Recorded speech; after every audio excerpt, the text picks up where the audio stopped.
Hello everyone, आपके अपने channel online गुरुजी में आप सभी का स्वागत है। मैं आशा करता हूं आप लोग बिल्कुल स्वस्थ होंगे, घर में होंगे, सुरक्षित होंगे और पढ़ते जरूर होंगे। वीडियो स्टार्ट करने से पहले लाइक कर दीजिए, शेयर कर दीजिए और सब्सक्राइब करके मेरे साथ जुड़ जाइए। आज हम पढ़ेंगे स्ट्रक्चर ऑफ एन एटम। इसके साथ ये पढ़ेंगे कि इलेक्ट्रॉन, प्रोटॉन, न्यूट्रॉन किसी भी एटम में कितना रहता है और कहाँ रहता है, और इसके साथ साथ ये भी जानेंगे कि इलेक्ट्रॉनिक कॉन्फ़िगरेशन कैसे निकाला जाता है और वैलेंसी कैसे निकाला जाता है। चलिए, एटम के 3 सब पार्टिकल्स होते हैं। कौन कौन होते हैं? इलेक्ट्रॉन, प्रोटॉन और न्यूट्रॉन। इलेक्ट्रॉन, प्रोटॉन और न्यूट्रॉन। ये इलेक्ट्रॉन, प्रोटॉन, न्यूट्रॉन का पूरा जानकारी नीचे डिस्क्रिप्शन में लिंक है, उसमें जाके क्लिक करके पूरा देख सकते हैं। चलिए, ये एटॉमिक स्ट्रक्चर है। क्या है? Atomic structure. ये अंदर वाली जो भाग होता है, सबसे अंदर में, इसको हम बोलते हैं न्यूक्लियस। क्या बोलते हैं? न्यूक्लियस, जिसको हिंदी में बोलते हैं नाभिक। क्या बोलते हैं? नाभिक। और नाभिक के चारों ओर एक निश्चित आकार में बंद आकृति होते हैं, जिसे हम क्या कहते हैं? ऑर्बिट या कक्षा या सेल कहते हैं। एक बंद आकृति। इस पहला कक्षा का नाम है के, दूसरा का एल, तीसरा का एम, चौथा का एन। पहला कक्षा का नाम रखा गया के, एल, एम, एन। पहला कक्षा तो 1, दूसरी कक्षा 2, तीसरी कक्षा 3, चौथी कक्षा 4। सबसे बाहरी कक्षा को हम बोलते हैं वैलेंस सेल। सबसे बाहरी, आउटर ऑफ मोस्ट सेल, सबसे बाहरी सेल को क्या बोलते हैं? वैलेंस सेल, संयोजी कक्षा। सबसे अंदर वाले कहते हैं नाभिक, न्यूक्लियस। न्यूक्लियस के चारों ओर एक निश्चित अनुपात में बंद आकृति होते हैं, जिसे हम ऑर्बिट या सेल बोलते हैं। क्या? ऑर्बिट या सेल।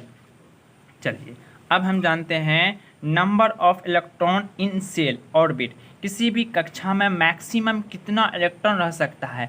तो बोह्र साहब ने कहा था कि किसी भी कक्षा में मैक्सिमम 2n² इलेक्ट्रॉन रह सकता है। Number of electron in shell या ऑर्बिट, किसी भी सेल, किसी भी कक्षा में मैक्सिमम कितना इलेक्ट्रॉन हो सकता है? 2n²। अब बात आती है n क्या है? n कक्षा में इलेक्ट्रॉनों की संयुक्तक संख्या कितना है? 2n²। n क्या है? तो n है नंबर ऑफ सेल या orbit, where n number of orbit या सेल, कक्षा की संख्या। n क्या है? कक्षा की संख्या। चलिए, पहला कक्षा, दूसरी कक्षा, तीसरी कक्षा, चौथी कक्षा। पहली कक्षा क्या है? 1, 2, 2, 3, 4। तो पहली कक्षा के, एल, एम, एन, ये कक्षा है। और के में कितनी है? कितना इलेक्ट्रॉन रह सकता है? 2n²। 2n²। तो k का वैल्यू कितना होगा? 1, क्योंकि k पहला कक्षा है, तो 1 स्क्वायर का स्क्वायर बढ़ जाएगा 1, और 2 1 जा 2। तो k में कितना इलेक्ट्रॉन रह सकता है? 2 इलेक्ट्रॉन रखता है। l कक्षा की संख्या क्या है? दूसरी है, तो 2 का स्क्वायर 2 2 जा 4, 4 2 जा 8। तो l में मैक्सिमम इलेक्ट्रॉन कितना रह सकता है? 8 रह सकता है। m है ना 2n²। तो n का वैल्यू कितना होगा? 3। क्यों होगा? क्योंकि m तीसरी नंबर पे आता है, तो 3 3 जा 9, 9 2 जा 18। n कौन सी कक्षा की संख्या है? चौथी है। 4 जगह 16, 16 2 32, तो 2 8 18 32। के में इलेक्ट्रॉन 2 रह सकता है और 8 रह सकता है, 18 और 32। 2 के में, 8 में कितना? एल में, और एम में कितना? 18, और एन में कितना रह सकता है? 32। 2 8 18 32। तो इससे एक ऑब्जेक्टिव आता है, सबसे कम किस कक्षा में इलेक्ट्रॉन रह सकता है? तो के, किसी भी, है ना, minimum electron in the shell के, सबसे कम किस कक्षा में इलेक्ट्रॉन रह सकता है? तो के में। आंसर आएगा के में। तो के में कितना इलेक्ट्रॉन? 2 इलेक्ट्रॉन। एल में कितने इलेक्ट्रॉन? 8। एम में कितना? 18। एन में 32। किस फॉर्मूला से? किसी भी कक्षा में मैक्सिमम कितना इलेक्ट्रॉन रह सकता है? 2n²। और सबसे कम किस कक्षा में इलेक्ट्रॉन रहता है? के में, है ना। चलिए आगे बढ़ते। इस मॉडल को कहते हैं 2D मॉडल। कौन सी model? 2D model, 2 dimensional model. इसको किस मॉडल से नाम से जानते हैं? Bohr model. कौन सा मॉडल? Bohr model. एटॉमिक थ्योरी, परमाणु सिद्धांत। सबसे पहले, मोस्ट VVI क्वेश्चन, सबसे पहले परमाणु संरचना और परमाणु के बारे में जानकारी किसने दी? तो जॉन डाल्टन ने। सबसे पहले परमाणु की खोज जॉन डाल्टन ने की थी। और परमाणु सिद्धांत, एटॉमिक थ्योरी किसने दिया था? जॉन डाल्टन ने। सबसे पहले डाल्टन ने ही परमाणु संरचना के बारे में जानकारी दिया था। उसका प्रतिपादन कौन है? जॉन डाल्टन है। चलिए अब आगे बढ़ते हैं। रिप्रेजेंटेशन ऑफ एन एटम, किसी एटम में इलेक्ट्रॉन प्रोटॉन को कैसे दर्शाते हैं हम? इलेक्ट्रॉन प्रोटॉन को कैसे दर्शाते हैं? मान लेते हैं बीच में ऑक्सीजन है, क्या है? ऑक्सीजन।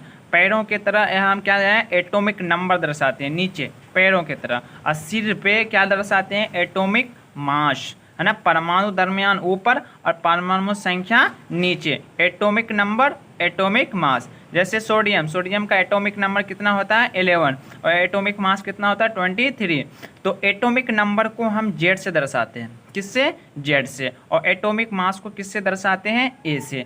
फिर और एक ऑब्जेक्ट, एक एग्जांपल लेते हैं कार्बन। कार्बन का है ना, पैरों की तरह एटॉमिक नंबर और सिर की तरफ एटॉमिक मास। एटॉमिक मास को ए से दर्शाते हैं और एटॉमिक नंबर को किससे दर्शाते हैं? जेड से। इतनी बात समझ में आई? तो हम आगे बढ़ते हैं। अब है टॉपिक है how to find the electron, proton and neutron. किसी भी एटम में हम कितना इलेक्ट्रॉन प्रोटॉन कैसे निकालेंगे, है ना। इसके लिए मोस्ट है एटॉमिक नंबर बराबर होता है नंबर ऑफ प्रोटॉन। जितना परमाणु संख्या होगा उतना परमाणु प्रोटॉनों की संख्या होगा। परमाणु संख्या बराबर प्रोटॉनों की संख्या। जितना एटॉमिक नंबर उतना प्रोटॉनों की संख्या। तो मानो एटॉमिक नंबर तो याद रहता है, तो प्रोटॉन की संख्या उतनी ही हो जाएगा। ये तो बिल्कुल ईजी है ना। एटॉमिक नंबर बराबर प्रोटॉनों की संख्या। एक फॉर्मूला आपको याद करना है, ए बराबर जेड प्लस एन। ए क्या है? अभी जस्ट ऊपर में बात किए, atomic number, sorry atomic mass. Z क्या है? Atomic number. एन क्या है? न्यूट्रॉन। ये तीन चीज़ है। आपको एटॉमिक नंबर याद रहेगा तो प्रोटॉनों की संख्या तो याद ही हो जाएगा। हमको निकालना क्या है? न्यूट्रॉन और इलेक्ट्रॉन। ए बराबर जेड प्लस एन, ए बराबर जेड प्लस एन, है ना। फॉर्मूला याद करना। जैसे हम एग्जाम्पल में एक एग्जाम्पल को आपको समझाने का कोशिश क्या देखें। सोडियम का एटॉमिक नंबर कितना? 11, है ना। उसके एटॉमिक मास कितना? 23। तो ये एटॉमिक नंबर, ये एटॉमिक मास, हमें क्या निकालना है? न्यूट्रॉन निकालना है। तो इस फॉर्मूला से ए बराबर जेड प्लस एन, तो ए का मान कितना है? 11, जेड का मान 23। तो एन का फॉर्मूला से लिख सकते हैं हम एन बराबर जेड माइनस ए, एन बराबर जेड माइनस ए। एन बराबर जेड माइनस ए, जेड कितना है? 23 और ए कितना है? 11। 23 में से 11 घटाएंगे कितना? 12। ये हो जाएगा न्यूट्रॉन। क्या हो जाएगा? न्यूट्रॉन, है ना। सोडियम में न्यूट्रॉनों की संख्या कितना होगा? 12। चलिए हम आप बात करते हैं इलेक्ट्रॉनिक कॉन्फ़िगरेशन। क्या होता है इलेक्ट्रॉनिक कॉन्फ़िगरेशन? मोस्ट भी भाई 9, 10, 11, 12। इलेक्ट्रॉनिक विन्यास, जिसे हम हिंदी में क्या बोलते हैं? इलेक्ट्रॉनिक विन्यास। The arrangement of electron in the various shell of an atom.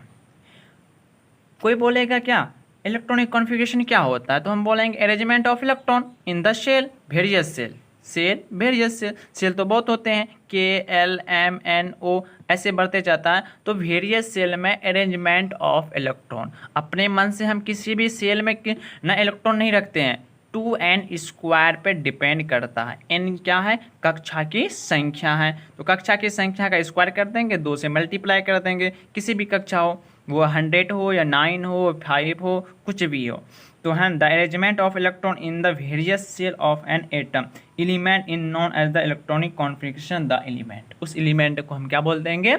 Electronic configuration. तो इलेक्ट्रॉनिक कॉन्फ़िगरेशन समझ में आया कि the arrangement of electron, electron का सजावट। कहाँ पे? सेल में, कक्षा में। कक्षा में इलेक्ट्रॉनों का जो हम सजावट करते हैं उसे हम क्या बोलते हैं? Electronic configuration. इलेक्ट्रॉनिक कॉन्फ़िगरेशन दो की तरह होता है, एक KLMN, एक SPDF। Electronic configuration 2 types, KLMN, SPDFL। KLMN को 2D मॉडल बोलते हैं और SPDF को क्या बोलते हैं? 3D मॉडल, 3 डायमेंशनल, 2 डायमेंशनल, है ना। हम इस टॉपिक पे हम करेंगे KLMN पर, आगे जाके हम SPDF का वीडियो अपलोड करेंगे। अभी हम KLMN वाले पे बात करेंगे। अब है वैलेंसी, वैलेंसी जिसको हिंदी में कहते हैं संयोजकता। क्या होता है संयोजकता? तत्वों की संयोजकता शक्ति पावर को संयोजकता कहते हैं। तत्वों की संयोजन जो शक्ति जो पावर, कितना पावर है, नाइट्रोजन में कितना पावर है, ऑक्सीजन में कितना पावर है, सोडियम में कितना है, कैल्शियम में कितना है, हमको ये दर्शाता है संयोजकता। संयोजकता से हम पता कर सकते हैं कौन इलेक्ट्रॉन संयोजन करने की क्षमता रखता है या नहीं रखता है, किसके पास पावर है, किसके पास पावर नहीं है, और कितना पावर है ना। इससे हम संयोजकता से पता करते हैं। कोई परमाणु कितने इलेक्ट्रॉन प्राप्त करता है, कितना खोता है, यह समझाता है हमको कौन, वैलेंसी समझाता है। कौन एलिमेंट कोई खोता है, कौन प्राप्त करता है, कौन दर्शाता है, वैलेंसी। कौन तत्व पॉजिटिव होता है, कौन निगेटिव होता है, वो हमें वैलेंसी पता करवाता है। ठीक है, तो हमारे लिए बहुत ही मोस्ट है वैलेंसी, जिससे हम जानते हैं कौन पॉजिटिव है, कौन निगेटिव है। चलिए हम नोट नंबर 1, संयोजकता 2 टाइप्स होते हैं। कितने टाइप्स होते हैं? 2 टाइप्स। चलिए, यदि किसी तत्वों की बाहरी कक्षा में आउटर ऑफ मोस्ट ऑर्बिट जिसे हम बोले संयोजी इलेक्ट्रॉन, यदि किसी भी तत्वों के बाहरी कक्षा में 4 इलेक्ट्रॉन के बराबर या 4 से नीचे होगा, तब वैलेंसी क्या होगा? ध्यान दीजिएगा, 4 इलेक्ट्रॉन के बराबर या 4 से नीचे, तब संयोजकता का फॉर्मूला हो जाता है इलेक्ट्रॉन की संख्या। जितना बाहर में इलेक्ट्रॉन की संख्या होगा उतना ही क्या होगा? संयोजकता। मान लेते हैं किसी का भी 3 है तो उसकी संयोजकता 3 होगा, किसी के बाहरी में 4 है उसकी संयोजकता कितनी होगा? 4। 2 है तो उसकी संयोजकता कितना हो जाएगा? 2, क्योंकि ये सभी 4 इलेक्ट्रॉन के बराबर 4 से नीचे है। यदि अगर 5 होगा तब ये फॉर्मूला का हम यूज़ नहीं करेंगे। तब आते हैं सर जी, अगर किसी भी एटम में बाहरी कक्षा में अगर 5 इलेक्ट्रॉन होगा तब क्या होगा? तब हम इस फॉर्मूला पे बात करेंगे। यदि किसी तत्वों की बाहरी कक्षा में 4 इलेक्ट्रॉन से अधिक या 8 इलेक्ट्रॉन से नीचे होगा, देखिए 4 इलेक्ट्रॉन से अधिक, 4 के बराबर नहीं, 4 इलेक्ट्रॉन से अधिक या 8 इलेक्ट्रॉन से नीचे, तब क्या होगा? तब संयोजकता बराबर होगा 8 माइनस इलेक्ट्रॉन की संख्या, बाहरी कक्षा में इलेक्ट्रॉन की संख्या। उसमें से क्या कर देंगे? 8 में से घटा देंगे। कब घटाएंगे? जब 4 इलेक्ट्रॉन से ऊपर होगा परंतु 8 इलेक्ट्रॉन से नीचे होगा, तब इसकी संयोजकता 8 में से घटा देंगे। इतनी बात समझ में आई तो हम आगे बढ़ते हैं। रूल ऑफ है ना वैलेंसी या वैलेंस इलेक्ट्रॉन या इलेक्ट्रॉनिक कॉन्फ़िगरेशन है ना, इसका रूल कैसे पता करेंगे? रूल क्या क्या होता है? The outer most shell of an atom can not find more than 8 electrons, है ना। तो आउटर ऑफ मोस्ट सेल, बाहरी कक्षा में 8 इलेक्ट्रॉन से अधिक नहीं होना चाहिए। बाहरी कक्षा में 8 इलेक्ट्रॉन से अधिक नहीं होना चाहिए। पहली बात आपको ध्यान में रखना है। दूसरा टॉपिक है ना, दूसरा नियम है स्टेप वाइज फिल, है ना। स्टेप वाइज फिल करेंगे। पहली कक्षा में भरने के बाद तब दूसरी में जाएंगे, दूसरी भरने के बाद तब किस में जाएंगे? तीसरी में जाएंगे। जैसे पहली कक्षा के, अगर के भर गया तब एल में जाएंगे, एल अगर फुल फिल हो गया तब किस में जाएंगे? एम में जाएंगे। तो स्टेप वाइज आपको फिल करना है ना। तो कहता है आउटर मोस्ट, है ना, तीसरी पॉइंट है, outer most field 8 electron then valency 0 electron. अगर किसी कक्षा में अगर उसका फील्ड फुल हो गया है ना, फुल फील्ड हो गया, उसका valence outer of most orbit उसका फुल फिल हो गया है, अगर 8 इलेक्ट्रॉन जिसको बोलते हैं देन, है ना, 8 है, 18 है, 32 है, 2 है, ये सब क्या है? फुल फिल है। तो 8 इलेक्ट्रॉन देन वैलेंसी क्या होगा? 0। जब किसी कक्षा फुल फिल हो जाएगा तब उसका वैलेंसी क्या होगा? 0 होगा। चलिए हम आपको समझाएंगे कि हाइड्रोजन से लेकर कैल्शियम तक कैसे निकालते हैं, है ना। चलिए, जैसे है यहाँ पे symbol of element, symbol of element, यहाँ एटॉमिक नंबर, है ना, ये है आपका पहली कक्षा, दूसरी कक्षा, तीसरी कक्षा, चौथी कक्षा, ये वैलेंसी है। क्या है? वैलेंसी है ना। वैलेंसी भी आपको साथ साथ समझाते चलेंगे। चलिए, हमको आपको याद करा चुके हैं हाइड्रोजन से लेके जिंक तक, नीचे डिस्क्रिप्शन में लिंक होगा, हाइड्रोजन से जिंक तक एक सीरियल बाय सीरियल याद कराने का ट्रिक बता दिए हैं। चलिए, हाइड्रोजन, है ना, हाइड्रोजन का आप लोग पता होगा एटॉमिक नंबर कितना होता है? 1 होता है ना। हीलियम का 2, है ना, लिथियम का 3, ये सारे तो आप बिल्कुल जानते हैं ही होंगे। जीनियस हो ना। हाइड्रोजन 1, हीलियम 2, लिथियम 3, बेरियम है ना 4, बोरॉन 5, कार्बन 6, ऐसे सीरियल है। चलिए पहली कक्षा में कितने इलेक्ट्रॉन रहता है? 2 रहता है ना, बता दिए। एल में कितनी? 8, एम में 18, एन में कितना होगा? 32। इसके आगे वाला आप नीचे कमेंट बॉक्स में लिखें ओ में कितना होगा। चलिए हाइड्रोजन का है ना एटॉमिक नंबर 1, तो पोर्ट है ना के में कितना इलेक्ट्रॉन? 1, क्योंकि इससे मैक्सिमम कितना इलेक्ट्रॉन हो सकता है? 2, मगर ये कितना है? 1 है ना। चलिए और हीलियम, इसका वैलेंसी कितना हो जाएगा? है ना फर्स्ट फॉर्मूला से, इसकी कक्षा में 4 इलेक्ट्रॉन से नीचे है ना, 4 के बराबर 4 से नीचे, तो वैलेंसी कितना हो जाएगा? जितना इलेक्ट्रॉन बाहर में होगा उतना ही क्या हो जाएगा? वैलेंसी हो जाएगा। वैलेंसी इसका कितना हो जाएगा? 1 हो जाएगा। चलिए हीलियम, हीलियम का है ना एटॉमिक नंबर 2, हीलियम का एटॉमिक नंबर 2, तो है ना के में कितना इलेक्ट्रॉन रह सकता है? 2 इलेक्ट्रॉन रह सकता है मैक्सिमम, तो इसका फुल फिल है, तो इसका वैलेंसी क्या हो जाएगा? 0। क्या हो जाएगा? 0। ये तो फुल फिल है ना। तो लिथियम, लिथियम का कितना है? 3, तो यहाँ 3 दे दूँ? नहीं, बिल्कुल गलत हो जाएगा, क्योंकि के में मैक्सिमम इलेक्ट्रॉन कितना रह सकता है? 2 ही रह सकता है। तो ये फान के कहाँ चले जाएगा? एल में, तो एल में कितना है? 1 हो जाएगा। तो इसका वैलेंसी कितना हो जाएगा? 1, क्योंकि ये 4 इलेक्ट्रॉन से नीचे है। उसी तरह देखिए बेरिलियम, बेरिलियम का 4, तो पहली कक्षा में 2, दूसरी कक्षा में कितना हो जाएगा? 2 है ना। 2 2 कितना हो जाएगा? 4। यहाँ 4 देने से गलत हो जाएगा, क्योंकि के में मैक्सिमम इलेक्ट्रॉन कितना रह सकता है? 2, तो 2 2 4, तो इसका वैलेंसी कितना हो जाएगा? 2 हो जाएगा। इधर 2 3 कितना हो जाएगा? 5, 2 3 5, इसका वैलेंसी 3, 2 4 6, इसका वैलेंसी क्या हो जाएगा? 4 है ना। 2 5 5 7 है, 7 नाइट्रोजन का 7, तो 2 और 5, 2 और 5, तो इसका वैलेंसी कितना जा? 8 माइनस 5, क्योंकि ये 4 से क्या है? अधिक है, 4 से अधिक है, तो 4 से अधिक बनाने में क्या बताए? 8 में से 5 घटा देंगे, तो 8 में से 5 का कितना बचेगा? 3 बच जाएगा। कितना? 3, 2 6 8, तो 8 हो जाएगा कितना? 2 6 कितना? 8, इसका हो जाएगा कितना? 8 में से 6 से हो जाएगा तो 2, 2 7 9 है ना, 2 7 9, क्योंकि हमको के में कितना ही लेना है? 2 लेना। देखो सारा में 2 ही है, 2 से अधिक वाला इसमें आ जाएगा, अगर 8 भर जाएगा तब इसमें आएगा।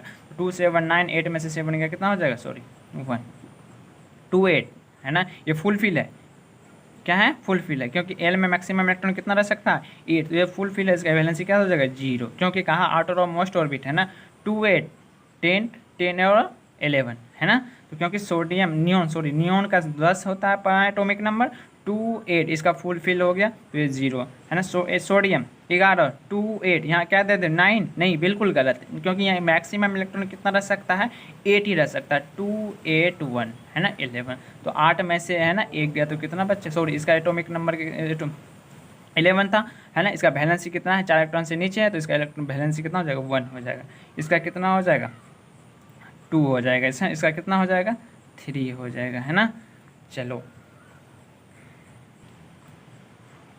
उसी तरह silicon, phosphorus, sulphur, chlorine, argon, potassium, calcium आपको 20 तक लिए हैं। तो पहली कक्षा में 2, दूसरी कक्षा में 8, उसके बाद तीसरी कक्षा में बचा ही मेरे पास 4, 8 2 10 4 14, 2 8 10 5 15, 2 8 10 6 16, 2 8 7 17 है ना, 2 8 8 18 है ना, 2 8 8 18 है ना। इसमें कितना आ जाएगा? 1 आ जाएगा। देखो यहाँ पे कंडीशन है, क्या कंडीशन है? कोई भी व्यक्ति घर में रहना चाहता है, घर से बाहर रह नहीं चाहता है। और आपको रूल में हम बता दिए हैं कि है ना आउटर ऑफ मोस्ट ऑर्बिट में कितना इलेक्ट्रॉन आ सकता है? 8 ही, 8 से ज़्यादा हम नहीं दे सकते हैं, ये रूल कहता है ना। आगे से जब चैप्टर लाएंगे उसमें आपको हम पूरी तरह से समझा देंगे क्यों हम 8 ही लेते हैं 18 की जगह पे, है ना। चलिए 2 8 8 है ना, 8 2 10 8 18 18 1 19, 2 8 2 10 10 18 18 2 20, सबका हम बैलेंसी निकाल दें। इससे देखिए आउटर ऑफ मोस्ट कितना है? 4, तो इसका बैलेंसी कितना हो जाएगा? 4 हो जाएगा, क्योंकि है ना 4 इलेक्ट्रॉन के बराबर 4 से नीचे है। इसका 5 है, तो 8 में से 5 घटा देंगे, क्योंकि दूसरा रूल कहता है अगर किसी भी इलेक्ट्रॉन के बाहरी कक्षा में 4 के ऊपर रहे, 4 से ऊपर मगर 8 से नीचे, तो उसमें 8 में से गया कर दीजिए, बाहरी कक्षा के इलेक्ट्रॉन को घटा कर दीजिए। तो 8 में से 5 का तो कितना हो जाएगा? 3, 8 में से 6 का कितना? 2, 8 में से 7 का कितना आ जाएगा? 1, इसका 0, क्योंकि ये फुल फिल है ना। चलिए उसके बाद देखिए इसका बाहरी में 1 तो 1, इसका 2 है तो 2 हो जाएगा, है ना। एक हम करके दिखाते हैं। तो हम पहली कक्षा में 2 लेंगे, दूसरे में कितना लेंगे? 8, उसके बाद फिर 8 लेंगे, है ना, ऐसे है ना। उसके बाद फिर कितना लेंगे? 18 लेंगे। ये आपका ट्रिक से याद करना है, ट्रिक। क्या है?